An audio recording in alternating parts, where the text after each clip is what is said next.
Bienvenue au pied du Mont Cook.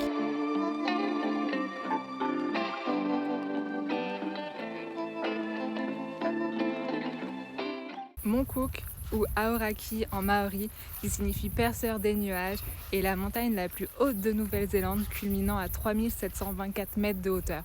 Donc ouais, c'est plutôt haut. Fun fact sur cette montagne, Sir Edmund Hillary, qui est la première personne à avoir gravi l'Everest, s'est entraîné sur le Mont Cook. Pendant quelques jours, je vais t'emmener à la découverte de ce parc national et évidemment faire de la rando. D'ailleurs, direction la première randonnée, j'ai dénommé la plus populaire randonnée du Mont Cook, à savoir la Hooker Valley. Donc voilà, on est sur les nuages, donc j'espère qu'on va quand même voir quelque chose.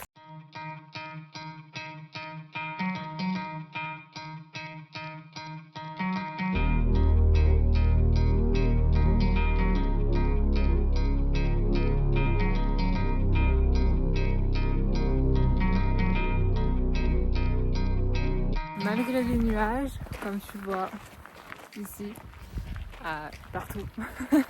En vrai, ça reste une jolie balade. Pour le coup, les sentiers, comme tu vois derrière, franchement, ça va. C'est pas non plus très compliqué. Donc, en vrai, ça fait une jolie promenade. Au fond, là, du coup, juste là, sous les nuages, logiquement, t'es censé voir le Mont Cook. Voilà.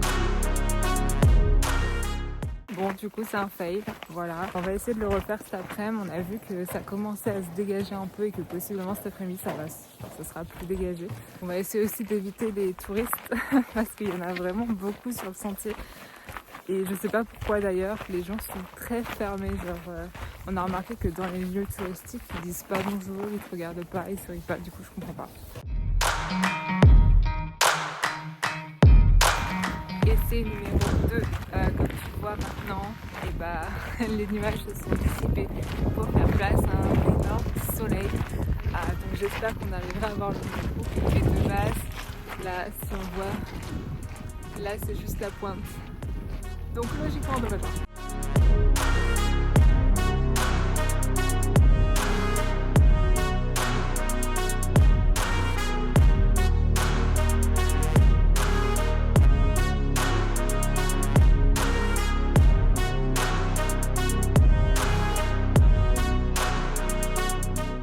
Essai numéro 2 concluant. Du coup, on vient de rentrer de rando. Trop content d'avoir pu voir le Mont Cook. Parce que du coup, ce matin, clairement, on ne voyait rien. Par contre, c'est un track très touristique. Il y a énormément de monde sur le sentier.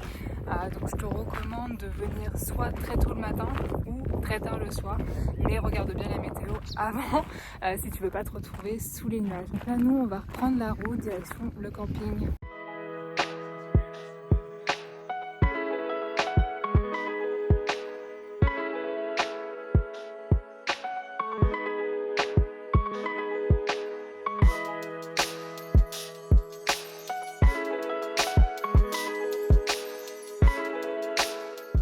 On apprend de nos erreurs, du coup je te retrouve sous un ciel bien dégagé. Là en plus tu peux voir la pente du Mont Cook, donc ça annonce un temps de qualité. Aujourd'hui la rando du jour, c'est une randonnée un peu moins touristique que la Hooker Valley, mais qui reste quand même très populaire, c'est la Silly Tarns. Donc logiquement il y a des jolis points de vue, mais il y a de nombreux escaliers.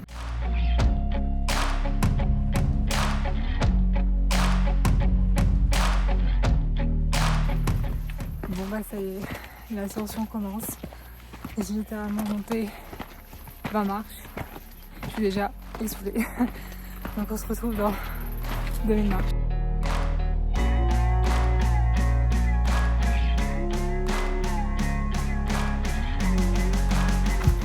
J'ai retrouvé le sourire. On vient enfin d'arriver.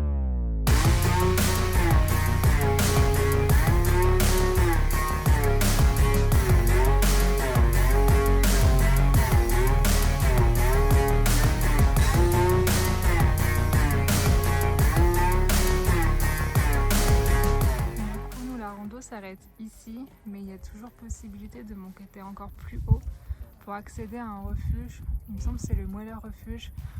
Mais du coup, bah voilà, tu vois, tu montes. Il me semble qu'en tout, à 1000 mètres de dénivelé, en comptant celui qu'on vient de se faire, évidemment.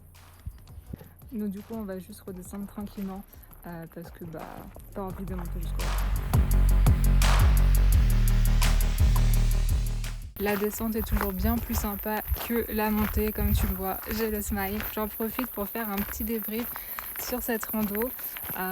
Franchement, le point de vue est juste canonissime. Si je compare avec la rando d'hier qu'on a faite, donc la Hooker Valley, je préfère largement ce point de vue qui est beaucoup plus sympa. T'as le lac avec le Mont Cook en arrière-plan, c'est tout simplement sublime. Par contre, la randonnée en elle-même, c'est chiant, c'est littéralement que des escaliers tout le long. Voilà, tu montes sur des escaliers pendant 1 heure, 1 heure et demie. Nous on a mis 1 heure et quart à monter en faisant bien évidemment des pauses. D'ailleurs, franchement, à un moment donné, je me sentais pas super bien. Comme tu l'as vu, en fait, la randonnée est pas du tout couverte. Donc, t'es en plein cagnard et du coup, bah, tu montes des escaliers pendant je sais pas combien de temps. Mon corps m'a dit, meuf, qu'est-ce que tu me fais? Ou voilà, toujours avoir de l'eau et des snacks et s'écouter. Parce que bon, bah voilà, après on s'est posé, on a fait une petite pause, on a bu de l'eau, on a pris une petite barre de céréales et c'était reparti. Mais voilà, ne pas hésiter à s'écouter en rando, c'est super important. Là, on va aller reprendre des forces parce qu'on a faim. Donc on va se retourner au parking, manger un petit bout et possiblement faire d'autres petites randos qui sont logiquement plus simples. Donc ça, on apprécie. La meilleure des récompenses, un petit croque-monsieur face au Mont Cook.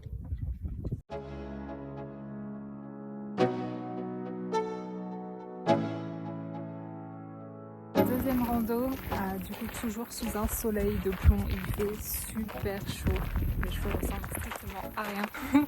Là les randos c'est pour aller voir le Tasman Lake et le Tasman Glacier, donc c'est à peu près une demi-heure max de marche, donc en vrai ça va.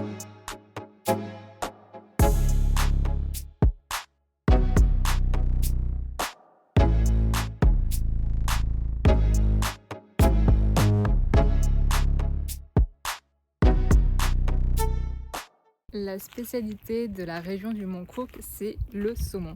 Et si tu le sais pas, je suis une grande fan de saumon, que ce soit le saumon en sashimi, le saumon fumé, le saumon gravlax. Bref, grosse fan de saumon, donc c'est obligatoire que je goûte cette spécialité. Et heureusement ou malheureusement pour mon portefeuille, il y a une petite boutique à littéralement 1 km du camping qui en vend. Donc voilà, on va y faire un tour, on va acheter du saumon et goûter tout ça.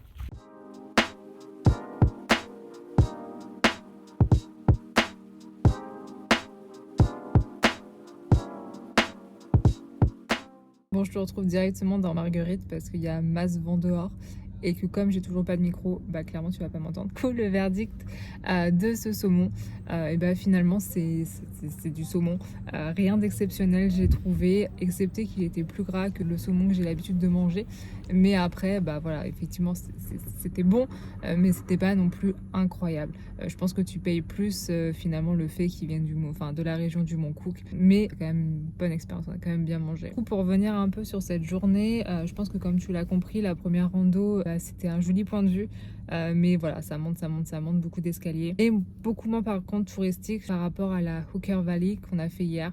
Donc c'est quand même un gros point positif, tu croises quand même moins de monde. La deuxième randonnée, elle, vraiment très accessible. Pour aller jusqu'au point de vue, tu mets environ 30 minutes de marche. Le sentier est super simple, comme la Hooker Valley finalement. Du coup, tu vas croiser aussi beaucoup plus de monde, c'est quand même très touristique. Et les points de vue sont sympas, mais sont pas non plus transcendants. Par exemple, si tu es dans la région du Mont Cook et que tu as pas beaucoup de temps, franchement pour le coup tu peux faire un pas sur ces randonnées je trouve pour privilégier soit la Hooker Valley, soit celle qu'on a faite ce matin. Voilà, ça conclut un peu cette journée. Là on vient de se reposer au camping, donc on est en face du lac Pukaki avec le Mont Cook en arrière-plan. Franchement ce camping c'est une petite perle, je pense que c'est le meilleur spot qu'on a eu jusqu'à présent. Littéralement tu manges en face du lac turquoise avec le Mont Cook en arrière-plan et le soleil qui se couche derrière les montagnes. Franchement c'est juste sublime. On a même passé du coup une petite tête dans le lac Pukaki parce que clairement il faisait super chaud.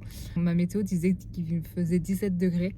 Je le crois absolument pas. Je pense que j'ai pris des couleurs. Je pense que j'ai un coup de soleil sur le nez qui prouve que non, il faisait clairement pas 17 degrés. Enfin bref, et ça conclut cette journée. Demain, on va du côté du lac Tekapo. Donc c'est un autre lac turquoise qui a l'air plutôt canon. Donc moi, je te retrouve demain.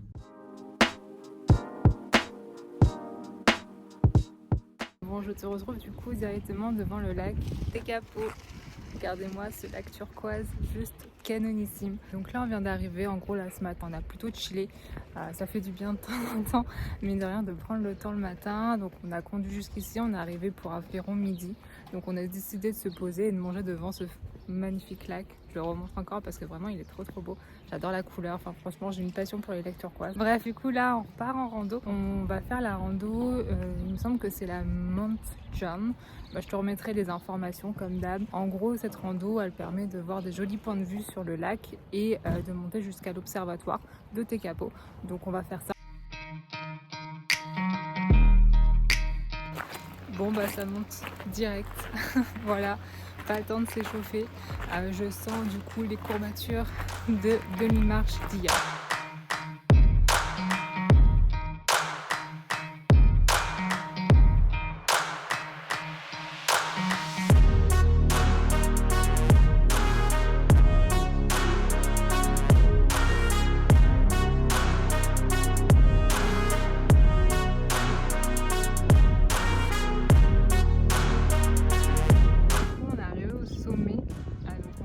Environ je pense 30-45 minutes pour atteindre le sommet et en gros en fait là le sentier logiquement il continue, tu vois là je sais pas si tu vois bien, tu as une petite démarcation de sentier, après en fait tu reviens en longeant le lac. Du coup là comme finalement on se dit qu'on n'aura pas un plus joli point de vue et que c'est une session quand même vachement découverte, on se dit qu'on va faire demi-tour. Nous on l'a fait dans le sens des aiguilles d'une montre, comme c'était préconisé dans les commentaires de la randonnée, parce que finalement en fait à la grosse montée, une grosse montée du coup au début et après comme tu le vois derrière c'est tu descends et c'est du plat, donc c'est plus simple de le faire dans ce sens là. Par contre je pense que si tu le fais dans l'autre sens, comme du coup tu arrives au sommet entre guillemets à la fin, tu as un peu plus de motivation finalement à la terminer. Donc voilà, je pose ça là, après t'en fais ce que tu veux.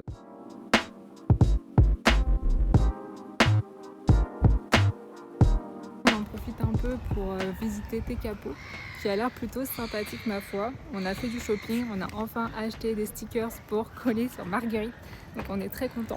Là on va se diriger vers, je pense, l'emblème de Tekapo, qui n'est pas son lac mais qui est son église au bord du lac.